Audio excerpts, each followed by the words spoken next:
બોલીએ કૃષ્ણ કનૈયા લાલ કી જય.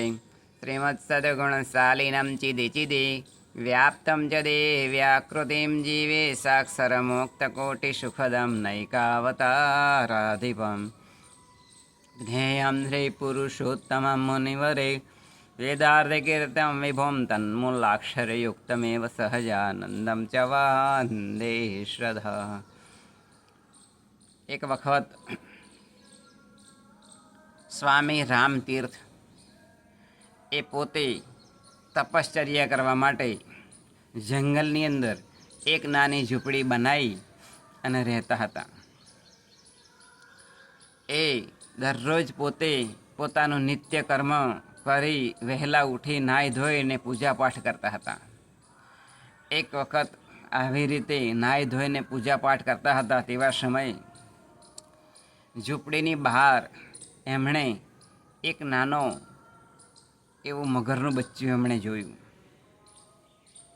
એટલે એમને લાગ્યું કે આ હલતો નથી મગર, એટલે થોડા સમય પછી હું પૂજાપાઠ કરી લઉં, પછી ખાડો ખોદી અને એને હું દાટી દઈશ. ત્યાં સુધી આ મગરના બચ્ચાને એમણે પોતાની ઝૂંપડી ઉપર મૂકી રાખ્યું. હવે આ સ્વામી રામતીર્થને પૂજાપાઠ કરતો એ 12 વાગી ગયા. ઉનાળાનો સમય હતો અને તડકો એ પડતો હતો.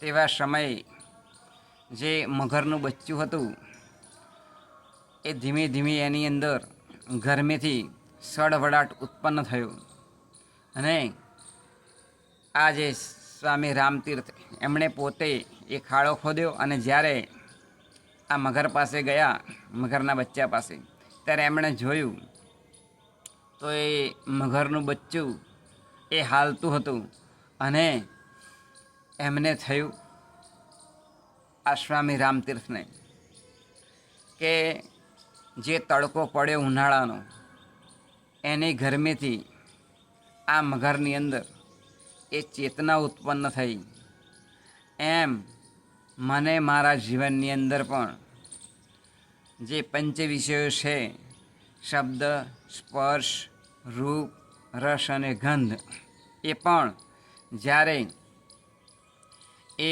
વિષયો છે એનો જ્યારે ઉદય થાય ત્યારે મારી અંદર પણ ઈચ્છાઓ એ જાગૃત થાય છે. માટે ત્યારે આ સ્વામી રામતીર્થને પોતાની જાતે જ પોતાની મનની અંદરથી સમજાવ્યું કે ખરેખર મારે પણ આવી રીતે એ ઈચ્છાઓનો ઉદય એ મારી અંદર ના થવો જોઈએ, તો મારી ભક્તિ એ સાચી કહેવાય. ત્યાર પછીથી એમણે ધીમે ધીમે પોતાની જાત ઉપર, મન ઉપર કાબૂ મેળવી અને બધી જ ઈચ્છાઓ એમણે બુઠ્ઠી કરી નાખી અને એ બધી જ ઈચ્છાઓનો એમણે નાશ કરી નાખ્યો. જ્યારે કોઈ પણ વ્યક્તિની અંદર આવી રીતે પંચ વિષયો ઉત્પન્ન થાય એટલે જાગૃત થાય એટલે એની અંદર એ ઘણા બધા વિકલ્પો ને સંકલ્પો ને ઈચ્છાઓ એ બધી થતી હોય છે.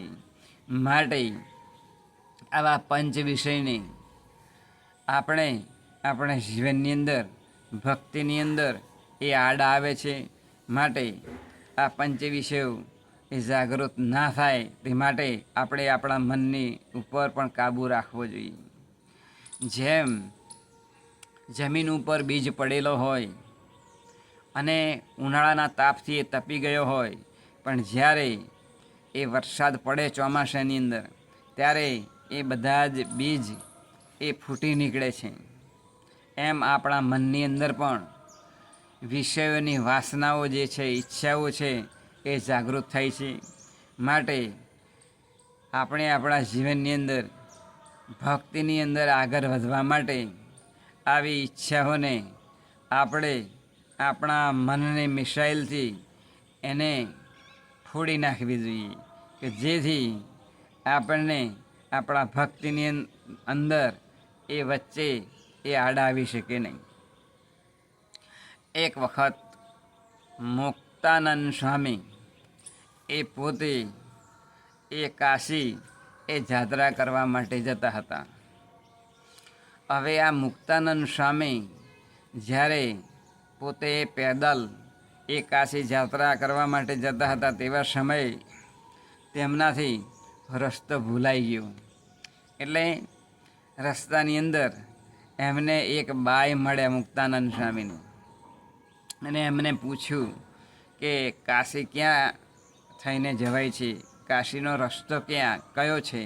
ત્યારે પેલા બેને લટકું કરીને કહ્યું હતું કે એ આ બાજુથી તમે જાઓ. એ જે લટકું છે તે મુક્તાનંદ સ્વામીએ 40 વર્ષ સુધી એમને યાદ આવ્યા કર્યું.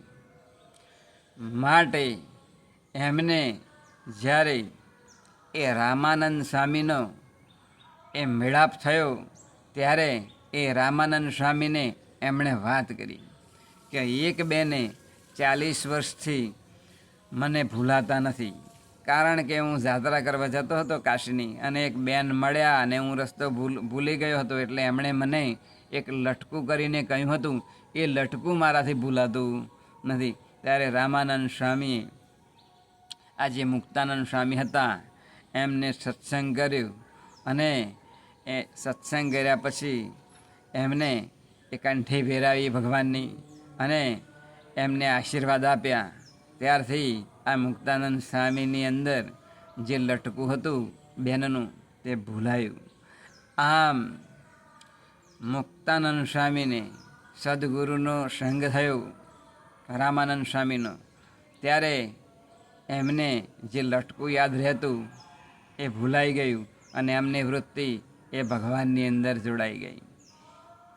આમ સતત આપણે આપણા જીવનની અંદર આપણી વૃત્તિઓને, આપણા વિષયોને ભગવાનની અંદર જોડવા માટે એ પ્રયત્ન કરવો જોઈએ. એ જ આજના શુભ દિને પ્રાર્થના બોલી. કૃષ્ણ કનૈયા લાલ કી જય.